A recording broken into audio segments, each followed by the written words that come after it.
అందరికీ నమస్తేనుల్లా welcome to MR media Telangana. This is Rekha. Congress పార్టీలో ఈ 4-5 రోజులకెళ్ళి చూసుకున్నట్లయితే నిత్య ఒక కయ్యం. అసలు జౌడము కొట్లాట పంచాయతీ లేనిది ఉంటనే లేదు. క్రమశిక్షణ కమిటీ నోటీసులు జారీ చేసుడు, పార్టీ నుంచి సస్పెండ్ చేసుడు, క్రమశిక్షణ కమిటీ నోటీసులకు రెస్పాన్స్ ఇచ్చుడు, సంజాయిషి చెప్పుకునుడు, సమాధానం చెప్పుకునుడు, గిదే నడుస్తూ ఉన్నది. ఎట్లయిపోయింది కాంగ్రెస్ పార్టీ పరిస్థితి? రాజు మంచోడైతే రాజ్యం బాగుపడుతుంది.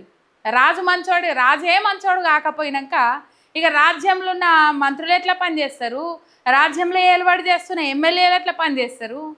ఈ రాజే ఒంటెది పోకడవో బట్టే నా అంత మూతవారు లేడు, నన్ను అనేటోళ్ళు లేడు, నన్ను అడ్డుకునేటోళ్ళు లేడు, నన్ను ఆపేటోళ్ళు లేడు, నా ఇష్టారీతినే నేను పోతా, నన్ను ఎవరు అడ్డుకునేది అన్నట్లు రాజు వ్యవహరించబట్టి, అదే రేవంత్ అన్న వ్యవహరించబట్టి ఇక కింద ఉన్న వాళ్ళు ఎట్లుంటుంది పరిస్థితి? గదే ఉన్నది. కాంగ్రెస్ పార్టీలో మొత్తం కొట్లాటలు, పంచాదులు, జౌడాలు. కాంగ్రెస్ పార్టీ అంటే ఇదివరకు ఏదైనా చెప్పుకుందరేమో కానీ స్కామ్ గ్రేస్ అని చెప్పేసి ఇంకో ముద్దు పేరు కూడా యాడ్ అయ్యేటట్టే ఉన్నది. ఆ ముద్దు పేరు అంటే కొట్లాటల పార్టీ అని చెప్పేసి. అంటే ఇన్ని రోజులు అంతర్గత కుమ్ములాటలు ఉంటుండే, కానీ ఇప్పుడు ఓపెన్గానే లొల్లులు పెట్టుకుంటురు, ఓపెన్గానే తన్నుకుంటురు, రోడ్ల మీద రాళ్ళు రువ్వుకుంటురు, రోడ్ల మీద కట్టెలు పట్టుకొని తన్నుకుంటురు, ఫ్లెక్సీలు చింపేసుకుంటురు, గుండాయిజం రౌడీయిజాలు చూపెడతా ఉన్నారు. ఇగో ఇది కనబడతా ఉన్నది కాంగ్రెస్ పార్టీలో. సింపుల్గా ఒక ముచ్చట చెప్పాలంటే వాళ్ళ పార్టీ భవనం ఏదైతే గాంధీ భవన్ ఏదైతే ఉన్నదో ఆ గాంధీ భవన్నే ముట్టరిస్తూ ఉన్నారు. ప్రజలు ముట్టడియాలి, ఈ పరిస్థితి ఉన్నది, ఈ హామీలు ఏమైనాయి అని చెప్పేసి ప్రజలలో చైతన్యం వచ్చి ప్రజలు అక్కడి దాకా రావాలి, రేవంత్ రెడ్డి గిన్ని హామీలు ఇచ్చిండు ఏమైనాయి అని చెప్పేసి వాళ్ళకంటే ముందుగాల ఇగో కాంగ్రెస్ పార్టీ నాయకులే ముట్టడిస్తూ ఉన్నారు. ఎందుకంటే గ్రూప్ కొట్లాటలు, పంచాయతీలు, వర్గ విభేదాలు, లొల్లులు, జౌడాలు గివే ఉన్నాయి. మీరు ఒక్క సబ్స్క్రైబ్ చేసుకొని మీ ఒక్క సబ్స్క్రైబ్ నాకు ఎంతో బలాన్ని ఇస్తుంది. ఇక ముచ్చట్లకు పోతే 19 తారీఖు నాడు బిస్తరగట్టిండు రేవంత్ అన్న. ఎగిరిపోతే ఎంత బాగుంటుంది అబ్బా, ఇక్కడ 18 గంటలు రోజు పని చేసి యాస్ట్ వచ్చింది అబ్బా, నెరివడ్డా నీలిగినా ఆగమైంది పరిస్థితి, అట్లా విహరించుకొని వస్తా అని చెప్పేసి పోయిండు. వాళ్ళ తట్టబుట్ట చదువుకొని పోయిండు. ఇంకా పోకముందు నుంచే కొట్లాటలు ఉన్నాయి, పంచాయతీలు ఉన్నాయి.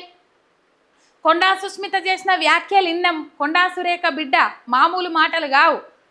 ముఖ్యమంత్రి అయినాక పొగరు నెత్తికెక్కిందా అని చెప్పేసి మాట్లాడింది, కళ్ళు నెత్తికెక్కినాయి అని చెప్పేసి మాట్లాడింది, మా నాన్నను మోసం చేసినామని చెప్పేసి మాట్లాడింది, షబ్బీరియాలకి అపాయింట్మెంట్ ఇస్తలేవని చెప్పేసి మాట్లాడింది, పచ్చ కాంగ్రెస్ నాయకులకే ఎక్కువగా ప్రియారిటీ ఇస్తున్నామని చెప్పేసి మాట్లాడింది, అసలు కాంగ్రెస్ నాయకులను ఆగం చేస్తున్నామని చెప్పేసి మాట్లాడింది, రేవంత్ రెడ్డి ఎవడు అసలు నిర్ణయం తీసుకోవడానికి అని చెప్పేసి కూడా మాట్లాడింది. దీనికంతటి కారణం రేవంత్ రెడ్డి. ఎందుకంటే పరకాల పోయి రేవూరు ప్రకాష్ రెడ్డి ఎమ్మెల్యే అని చెప్పేసి ప్రకటించకపోతే ఏమవు? అంటే మేము ఇంత కళ్ళకు కాన్ రాకుంటున్నామా?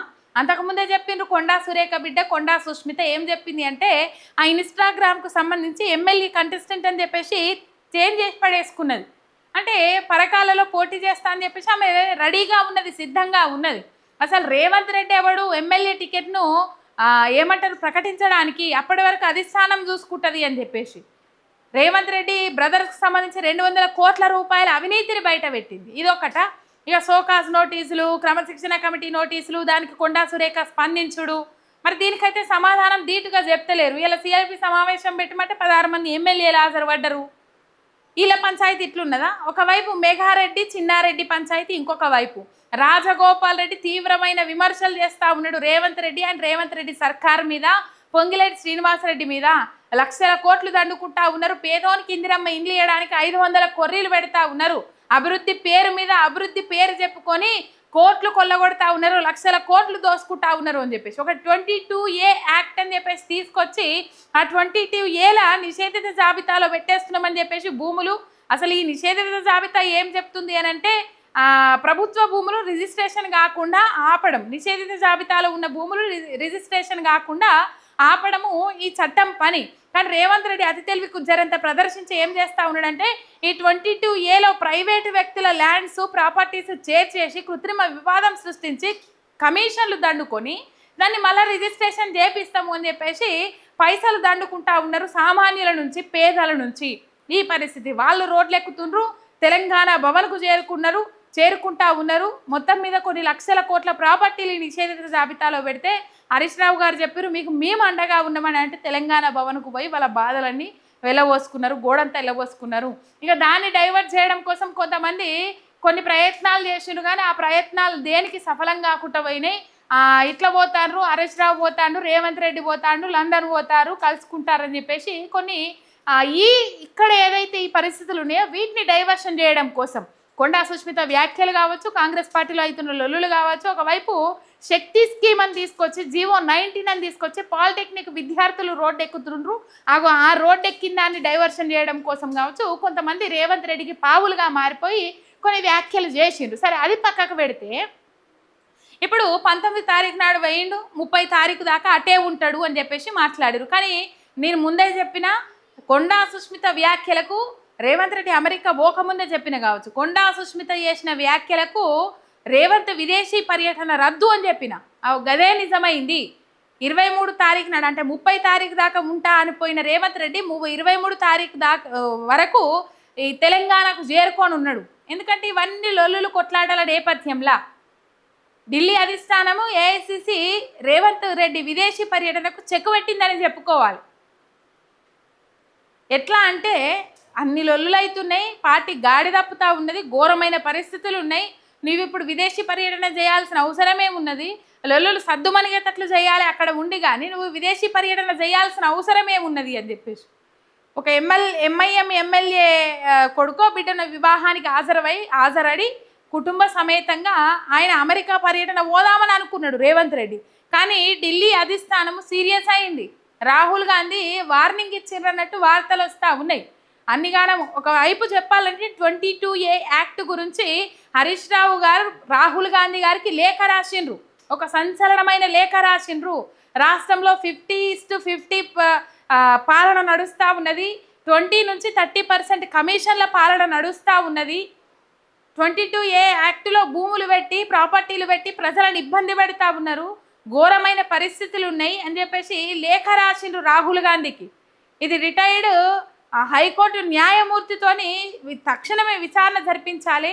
అసలు ఈ నిషేధిత జాబితాలో పెట్టేదేవలు, తీసేస్తున్నదేవలు, ఎంతకు తీసేస్తున్నారు, ఎట్లా తీసేస్తున్నారు అని చెప్పేసి లేఖలు రాసిండ్రు. దీని మీద ఎందుకు స్పందించారు రాహుల్ గాంధీ మీరు అని చెప్పేసి ప్రశ్నించారు.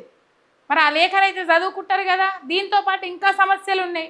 22A యాక్ట్ ఇట్లుంటే వీళ్ళ కాంగ్రెస్ పార్టీ నాయకుల పంచాయతీలు ఇట్లనే ఉన్నాయి. ఒకవైపు చిన్నారెడ్డి వర్సెస్ మేఘారెడ్డి, కొండా సుష్మిత, కొండా సురేఖ వర్సెస్ రేవంత్ రెడ్డి, ఇవన్నీ ఉండంగా మొన్ననే అనుకున్నాం మనము పాపం రేవంత్ రెడ్డికి నిద్ర కూడా పట్టదు, కళలు కూడా ఇవే వస్తాయి కావచ్చు, అద్దుమరాత్రి లేసు కూర్చుంటాడు కావచ్చు. ఈ పరిస్థితి ఉన్నది తెలంగాణ రాష్ట్రంలో కాంగ్రెస్ పార్టీలో. ఇక మరి ఆయన ఇప్పుడే విదేశాలకు పోవాల్సిన అవసరమేమున్నది? ఇంకా విదేశీ పర్యటన రద్దు చేసుకొని వస్తే బాగుంటుంది కదా అని ఇగో ఢిల్లీ అధిష్టానం గదే చెప్పింది. దెబ్బకు ఆయన 23వ తారీఖు నాడు ఇక్కడ వాలిపోతాడు. ఢిల్లీ ఏఐసిసి చెక్ పెట్టిందని చెప్పుకోవాలి. గినిగానం పంచాదులు ఏమంటారు కదా, రోమ్ నగరం తలగబడిపోతా అంటే పిడేలు వాయించుకుంటూ కూర్చున్నారట నీరవ్ చక్రవర్తి. ఇలా రాష్ట్రం అల్లకల్లోలం అయితే ఉన్నది. కాంగ్రెస్ పార్టీ నాయకులు ఒకరిని చూస్తే ఒకరు ఓర్తలేరు, ఓర్వజాలకు ఉన్నారు. పరిస్థితి ఇట్లున్నది, లొల్లులు కొట్లాటలు అవుతున్నాయి. ఈయననేమో మంచిగా పోయి విదేశాలలో ఎంజాయ్ చేసేస్తాడా అన్న ఊకుంటుందా అధిష్టానము? అయినా అధిష్టానం అని అధిష్టానాన్ని మనం లావట్టాల్సిన అవసరం లేదు.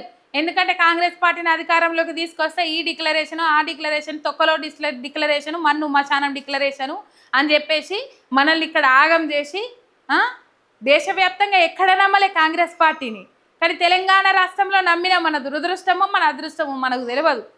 అదృష్టం అని ఎందుకు అంటున్నా అంటే పాలేవో నీళ్ళేవో తేలిపోతాయి కదా, గుర్రమేదో గాడిదేదో తేలిపోతుంది కదా. ప్రజల కోసం కష్టపడటం లేవలు, ప్రజలను పీడించుక తినటం లేవలు అర్థమవుతుంది కదా. అర్థమైన తర్వాత నెక్స్ట్ స్టెప్ మనం ఏం తీసుకోవాలో అది తీసుకుంటాం కదా. అందుకు అదృష్టమో దురదృష్టమో తెలియదు అని చెప్పేసి మాట్లాడుతున్నా. ఇగో ఇది కథ. దెబ్బకు సర్దుకొని ఇంటికి రేవంత్కు రాహుల్ గాంధీ వార్నింగ్ అనే వార్తలు బయటకు వస్తూ ఉన్నాయి. మరి 23 తారీఖు వస్తాడట. వచ్చిన తర్వాత ఏమైనా సద్దు మనగేటట్టు చేస్తాడా, లేకపోతే పుండుకు ఆయింట్మెంట్ రాసినట్టు చేస్తాడా, లేకపోతే ఆ పుండుని ఇంకా గోకి ఇంకెక్కువ ఆయింట్మెంట్ రాసినట్టు నటిస్తాడా, సద్దు మనగేటట్టు చేస్తాడా, లేకపోతే నిప్పుల ఉప్పు వేసినట్టు చేస్తాడా అనేది రేపు చూద్దాం మనం. సబ్స్క్రైబ్ చేసుకొని సపోర్ట్ చేయండి. మీ ఎంఆర్ మీడియా తెలంగాణ చినార్.